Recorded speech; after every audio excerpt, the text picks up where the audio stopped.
Nova Scotians continue to deal with the damage left behind from this historical flash flooding that washed out roadways and bridges and flooded homes and businesses. The search for 4 missing people continues after they were swept under the rising floodwaters. The work to repair damaged infrastructure has begun Sunday, but until floodwaters recede, it will be tough to understand the full impacts of the destruction.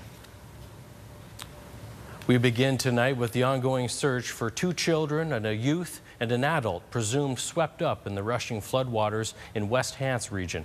It comes as military personnel continue dramatic rescue efforts. CTV's Nick Moore kicks off our coverage this evening. A military helicopter lowers a search and rescue technician into rushing floodwaters Saturday in Hants County. A stranded camper is lifted to safety. It has been one of several rescues that have been carried out in Nova Scotia from Friday evening on. Today, search and rescue crews were gathered in West Hants County. The RCMP say 4 people who were swept away are still unaccounted for. Last evening, our RCMP underwater recovery team did locate a pickup truck in which we believed the 2 children were traveling in. The truck was unoccupied. Industrial pumping equipment is being used to lower the water level in the search area. We've dedicated a lot of resources today to help find those families. Sorry. We're doing everything we can. Our prayers are going out to those families. As to the families, you have an entire province praying for your loved one's safe return. I know to Nova Scotians, I know so many of you want to help. It's the Bulldozer way. But again, given the treacherous conditions, the RCMP continues to ask people to stay away from the area. In Millbrook First Nation, a culvert on the main CN rail, which connects to the Port of Halifax, has been washed away. A stretch of track hangs in the air. Usually this brook right here is a small little trickle of water, especially in the summertime.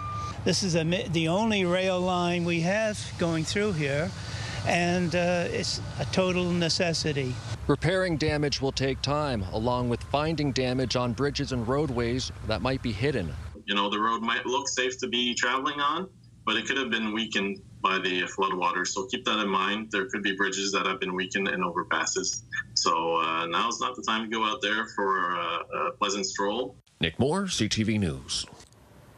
CN Rail says they've closed a section of its track near Halifax, and that includes the CN Rail bridge near Millbrook you saw there in that last report that has been washed out.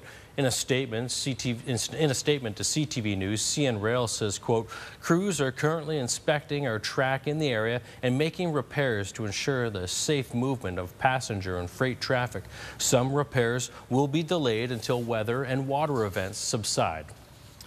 Via Rail says issues from washouts have impacted its operations between Halifax and Moncton and Montreal, and it's impacted passengers.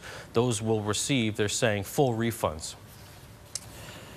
And as the heavy rain tracked east, many in Cape Breton were casting a wary eye to the skies, and while some downpours did come, it appears the island didn't fare too badly. Still, those in the Sydney area who did deal with the disastrous flooding a few years back can certainly relate to those who are impacted by it right now. CTV's Ryan McDonald has more.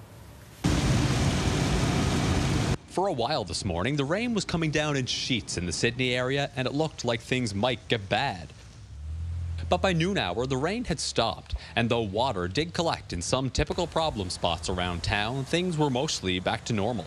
It just brought all that back. Wally Dewey is among those who suffered major damage to his home in the Sydney Thanksgiving flood of 2016. About 225 millimeters of rain fell that day in a matter of hours, and when he saw the images from mainland Nova Scotia this weekend, the memories of how it all felt came back pretty quickly. Like, what are we going to do now? How are we going to rebuild this?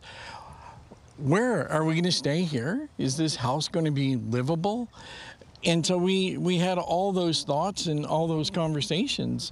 Well, we're feeling very fortunate here. While some streets were closed because of sitting water today, the CBRM's Christina Lamy says engineering and public works reported no major damage to city infrastructure, though she says some homeowners were left cleaning up from all that water, and a few houses were even struck by lightning overnight. Some flooded basements, some sewer backups. Very sporadic, though. No one particular area was hit more than others. When thinking about the cleanup that lies ahead on the mainland, Lamy says this city knows the feeling all too well from what they had to rebuild 7 years ago.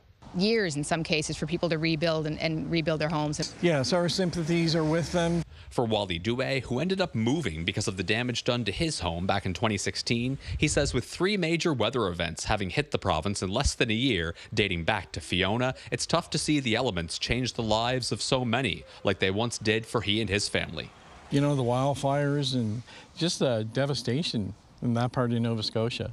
So hopefully it's quick assistance from municipality and the provincial government and even federal.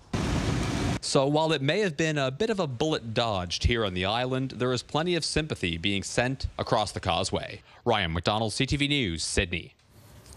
To Halifax now, where the historic flash flooding has left a trail of destruction and displacement. CTV's Hafsa Arif picks up that story tonight. It was a heart-pounding ordeal. Jody Stewart and her 2 kids were on the 3rd floor of their condo building in Bedford when they heard this fire alarm. It was super loud, so we knew that something was going down. So we just collected what we could. They're among 200 households displaced in the Halifax area, but the loss of belongings and a home is a circumstance the family is all too familiar with. From Hamas Plains fire, this little turkey lost her home in the fire. And then to have her Bedford home under, water and stuff like that. In the wake of the disastrous flood, Amber Anderson was living in a makeshift tent. I came back late to my tent that night, and I was already underwater, so I kind of stayed in my tent as much as I could for the night to kind of get through it. She remained in her tent as she waited for a break in the downpour before going to a comfort center. Anderson's already living without a roof over her head, and now she's lost what was left of her belongings. And it just seems like the world's trying to keep me from even keeping clothes on my back and any kind of shelter. So I'm pretty much at this point feeling a little on the defeated side. While locals at this comfort center determine their next steps, cleanup is well underway around the city. The storm had swept through the ceilings of the Bedford Mall, causing flooding within the property. While the water on the parking lot has receded, the parking lot remains largely underwater. Yellow tape, barricades, and road closures continue to be a reality around Bedford and parts of Sackville, as most of the water levels remain the same. This family is already working on repairs to their basement. I have a flooded basement and I don't have any insurance coverage on it, and so we've just had people coming in doing everything that they can to help out, lending fans, lending dehumidifiers. There's still several hundred customers without power in the Halifax region, particularly in the Bedford and Lower Sackville area. Nova Scotia Power says families returning to their homes need to be careful before turning their power back on. Certainly ensuring that it's safe to access the area, and if you're uncomfortable with accessing it, calling the Nova Scotia Power and getting your power disconnected before stepping in. A heart-pounding ordeal with a difficult road ahead for many. Hafsa Arif, CTV News. And the wastewater treatment facility at Farmers Dairy Lane in Bedford has flooded and caused failure of the pump and electrical system. Untreated wastewater is now dumping directly into Sandy Lake. Halifax Water advises that people should stay out of Sandy Lake and off the water. People in the area are asked to reduce flushing as much as possible. The province and the Halifax Regional Municipality have advised people to avoid swimming in area lakes and beaches that have flooded or are near flooded areas for at least 48 hours or until safe to do so.